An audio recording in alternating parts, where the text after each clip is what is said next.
Hello, and welcome to my Saturday afternoon SED Talk. I'm Dr. Cedric Wood, and I'm coming at you from Dallas, Texas, the building where I have my office. Come by and see me sometime. I'm right here every day. Text me, call me, I'll set up a time. I would love to be able to have this hallway full of people every Saturday at 6 or 7 to learn about all my modules that I've created. Today I'm going to be talking about something that I'm very excited about, although it's kind of small. It'll be a small piece of an entire class that I dream of having in every high school in Texas. So I hope the Texas legislature will pass a bill mandating a class in every high school having to do with what? With personal development, to become the best person you can be, or you might call it mental health, so that you can become as mentally healthy as you can possibly be. You might say, well, we have a class in psychology, but that is a survey course of all the psychological concepts that have been created over the past 130 years. I have no problem with that. I loved learning all of that. But a high school kid may not be totally into psychology, but I'd like to think that every high school child needs to learn how to be happy. And so I might suggest that the class would be called Well-Being. That's what Dr. Martin Seligman calls it in his book, Flourish. I've learned about it and I'm reading it and I'm excited because Dr. Martin Seligman, past president of APA, did lots of research on having a class like this in high school kids and reported on the experience of creating it in his book. And I'm very curious to know, is it still going? Do we have classes in positive psychology and well-being in the state of Texas? I haven't heard anybody say a thing. Of all the psychologists, counselors, and marriage and family therapists that I know, not a single person has mentioned that. I'd like to do more than mention it. I'd like to teach it and spread the word. Dr. Seligman, give me a call. Let me know what I can do to help you spread your vision of a class in well-being. My vision has been for 22 years now a class just in mental health or in personal development. Now, we both are thinking alike because his list of 5 important things, number 1 is positive feelings or positive emotions. I agree. This is my Rotary Engine of Life that I presented at APA in August. I wasn't in Minneapolis because they wouldn't allow me to come there, but I did attend through video. And I made a video of this and it's been uploaded into the APA website, so look for it. I uploaded it during the convention and I've not heard one word of feedback. Psychologists of the United States, check it out. I think it's exciting. It's great. I took Maslow's hierarchy of needs and made it a lot better. But look at that, number 1, basic psychological need is to feel good.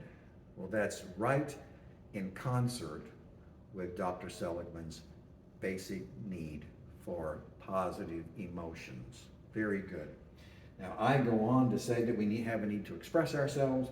We have a need to get things done, which is very much about his thoughts on grit,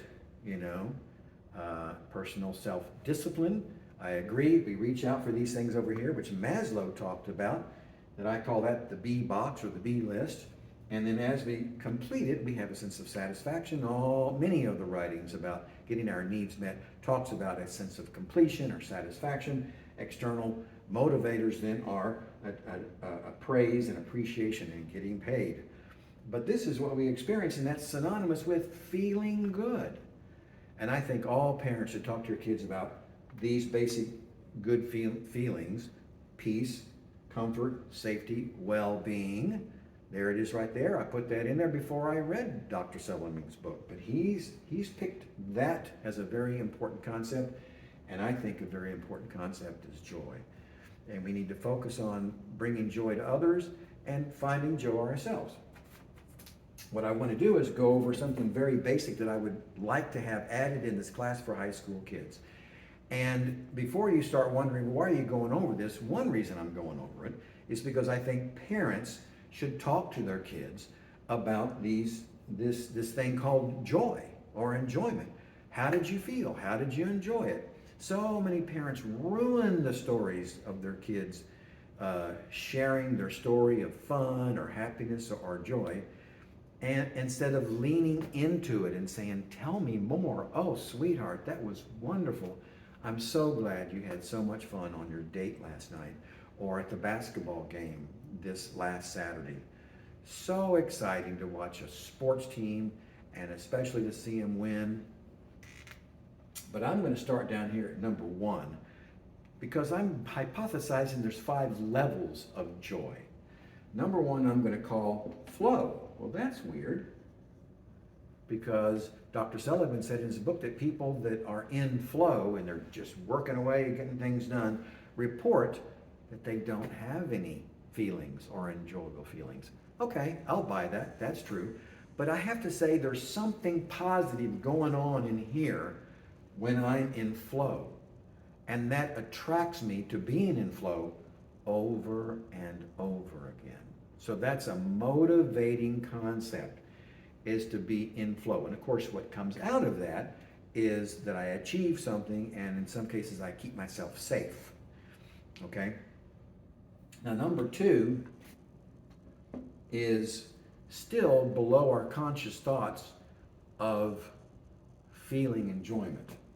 So I'm not sure what to call that, but I'm just going to put a line here saying it's still below. But what we do, people ask, well, did you have fun? And you say, well, I enjoy going to the lake. And the reason we say it that way is we really don't feel like, oh, this is so much fun. But there's something positive about taking the family or going on a date to a nice place.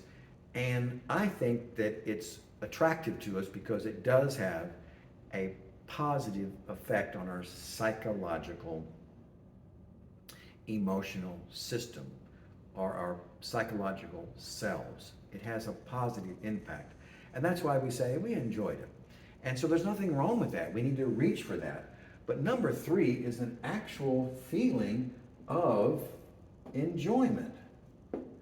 Man, Mom, we had so much fun. I really enjoyed going to the game last night. Or I enjoyed going to the Boy Scouts camp out this weekend. And we can feel it. And kids, adults need to be feeling that on a regular basis. If we don't, then we might be what I call a no joy, low joy person. A no joy, low joy person. Not always, but sometimes that can lead then young people to reaching for some kind of good feeling. Well, you know what that is. They reach for drugs and alcohol or risky behavior. They get in their cars and they start peeling out, doing donuts, hanging out of the windows as they drink and party and cause so many people to be in such danger. People are being killed. People are being put out as they listen to the sound, and the kids are out of control. Why? Because they're no joy, low joy kids. But they're reaching for some way to feel something because that's a basic human need, to feel something good.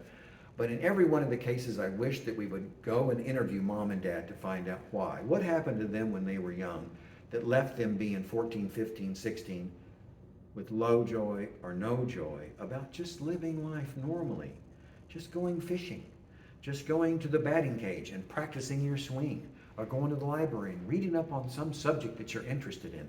That's normal teenage development. And these kids have been knocked off the track of normal teenage development. And we need to find out why with each and every one of them. Now, number 4 is what you might call high enjoyment. That's a great feeling. I started watching the football game earlier today between UT and Alabama, the number 1 team in the country, and we were winning.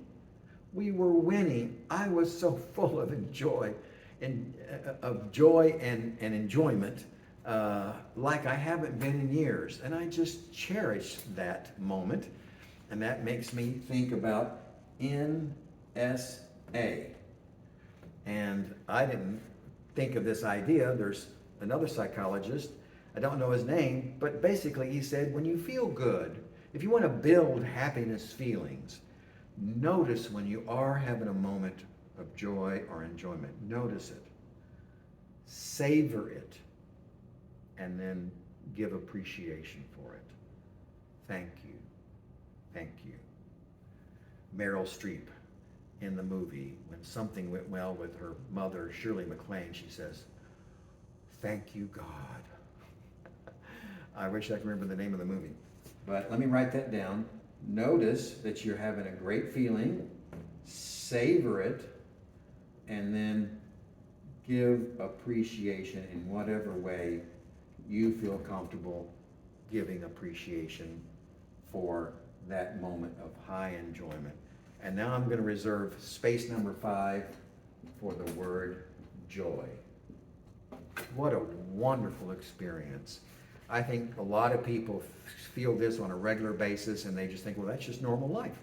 You know, I'm happy, I'm healthy, I got a family, I got this loved one over here, I got this wonderful career, or I'm in school studying something I know, and their lives just flow. Their rotary engine of life just flows so naturally as they reach out for these things they're interested in, and they have success and satisfaction.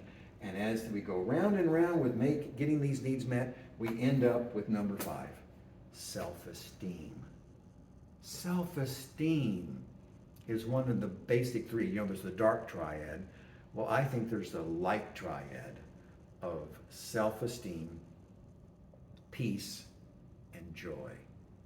And so as we experience these things, and what follows that over and over again, well, you know, pick your word. It's either happiness or we achieve self-actualization. And there's many ways to judge that. But it's easy to say that that's where we're trying to go. And if we have success in doing that, that's where we will go. And so parents, this is for parents and the teachers to teach.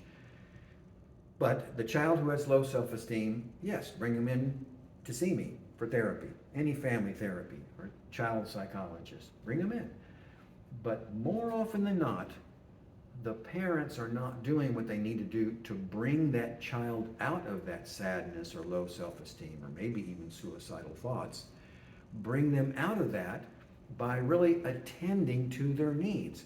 And one need that all children need is that to have mom and dad lean into their feelings, both bad feelings, to be interested. Dr. Seligman may not go into that too much because he's trying to be positive. I have a balance of both. I'm interested. I want to talk about, tell me about when you're having feelings of depression or suicidal thoughts. But I'm also following Dr. Seligman's lead to talk about where and when do you feel your character strengths? Tell me about that. And certainly positive emotions. Tell me about the joy you had this past weekend. And mom and dad, lean into that and let your child know, I'm so happy that you had all those feelings of enjoyment and joy. Or you could talk about peace. You could talk about feelings of well-being. That's what children need so badly. Please, parents, do this. Please, teachers in the high school psychology class or the class in any kind of mental health, I'm hearing that they're popping up. Lean in to being interested in that and teaching them that when they become parents, do this for their children so their children can grow up happy and healthy and full of a sense of well-being. Thank you for tuning in to my Saturday afternoon SED Talk. I'm Dr. Cedric Wood. I'll see you again soon.